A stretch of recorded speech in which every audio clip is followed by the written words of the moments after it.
Vishal Bhardwaj, the national award winning director, is the man responsible for gems like Omkara, Maqbool, and Heather, and he is one of my most favorite directors in Bollywood. Kutte is his son Aasmaan Bhardwaj's directorial debut, and let's know further if he could live up to the expectations from at least the genre film he made because his father had blown us years ago with Kamini.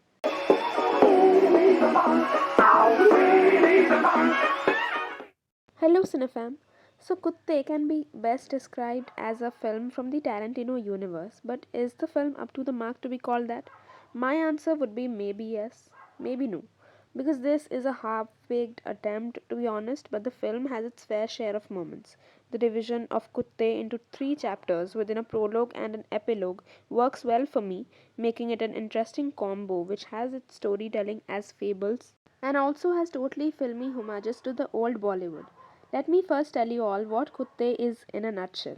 It starts from a prologue named Lakshmi Bomb, which is mostly about Konkona Sen Sharma's character, who's an Naxalite, gets abused in a jail, only to be helped by Paji, played by the ever brilliant Kumud Mishra.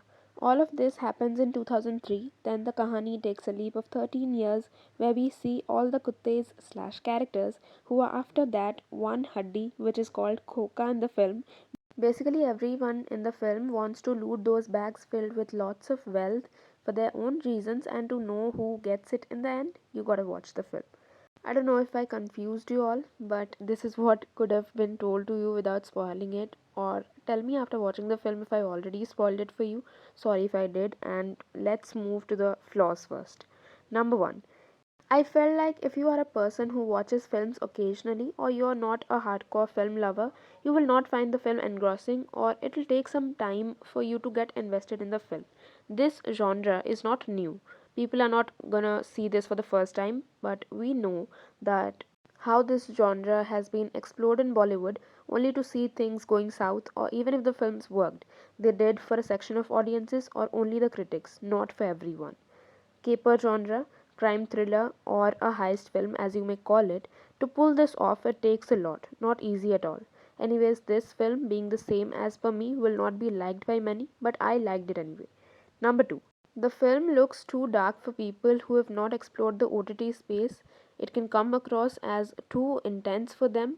To be honest, it is actually a dark film to be released in theaters with a dedicated steamy makeout sesh, gory violence, and continuous cursing. Of course, we saw it all of that in Badlapur or Heather and many more, but here the cursing seems quite unnecessary to me. Whatever it is the creator's own creative choice, and I don't like to question that anyway. Number three, despite having most of what the film needs to be good, including towering performances, atmospheric cinematography, and interesting genre with scene enhancing music, the film fails to bring in an element of unpredictability which makes it a forgetful experience. The story is like that one trope that's used 1,000 times. For example, we hear from a flawless Tabu in the backseat of a jeep in a pouring night, a fable of character that is Mendak or Bichu. Yes, the same 5-minute Mendak Bichu story that we heard from Shefali and Alia in Darlings. I can't think of one single reason right now, but the film for me is definitely not the one to stay with me for long. And I think that's enough of complaining for today. Now let's praise these people for what they've got correct. Let's start. Number one, the performances. Absolute treat for people like me who are willing to see any product if only the performances are good. Tabu, as I said earlier, is flawless as this corrupt officer. Naseeruddin Shah, god of acting, does his magic. Kumud Mishra is brilliant. Konkana shines in an underwritten character. Radhika Madan serves us with boldness and feistiness that's required in the story. And Shardul Bharadwaj impresses again. Did I miss somebody? Oh my god, it's Arjun Kapoor, the lead actor. A lot of things I do have to say about Arjun. I feel like all this hate that people are showering him with is totally unnecessary because I do believe that he actually shines in these dark characters who are well written and transcend to reality. People who support cancel culture need to see his portrayal of Gopal in Kutte. He's actually pretty good, and I'm not defending him. I know that he's largely inconsistent in his performances, but in Kutte, maybe it's Asman's capability to extract this good a performance from him, or is it Arjun's own improvement of prowess? Is what only they can say. What I can say is that he was really good in his portrayal.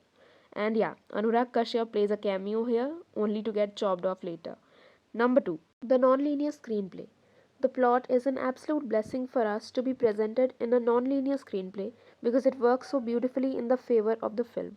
The instances in the second half where we get to see the nonlinear form shine is when we see all the kuttes one after the other run for their share of bite and purposes. The execution and direction shines for me there in the second half, which makes the film more engaging than ever. Number 3. The apt music. Both Vishal and Rekha Bharadwaj have proved over the years that they and their music are matches made in heaven. Rekha Bharadwaj is an absolute queen for the vocals she's blessed us with over the years. Even here, she blesses us with the beautiful title track of Kutte. Vaat Lagli and Azadi enhance the scenes, and coming back to the very familiar Dhan Tana that is recreated again, which we get to hear in all the powerful moments of the film, is totally sparky. Number 4.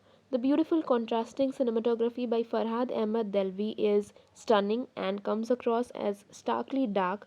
The blue and red lights used in the bar are a delight as Arjun Kapoor is morally stumbled and is planning a heist with his subordinates. Also, the heavy downpour just adds to the setting and makes the scenes more atmospheric. Additionally, I'd like to say that I love the inclusion of the eccentric and silly humor, although it worked partly, but still I liked the balanced dark humor to dilute the tension. So this was mostly it. Kutte is in theaters now, and it's certainly not the film to go watch with your parents. Again, do not support cancel culture as Bollywood is trying its hand at good work lately. Please support that. And thanks to each one of you for watching this. Lots of love, and I'll see you with another video.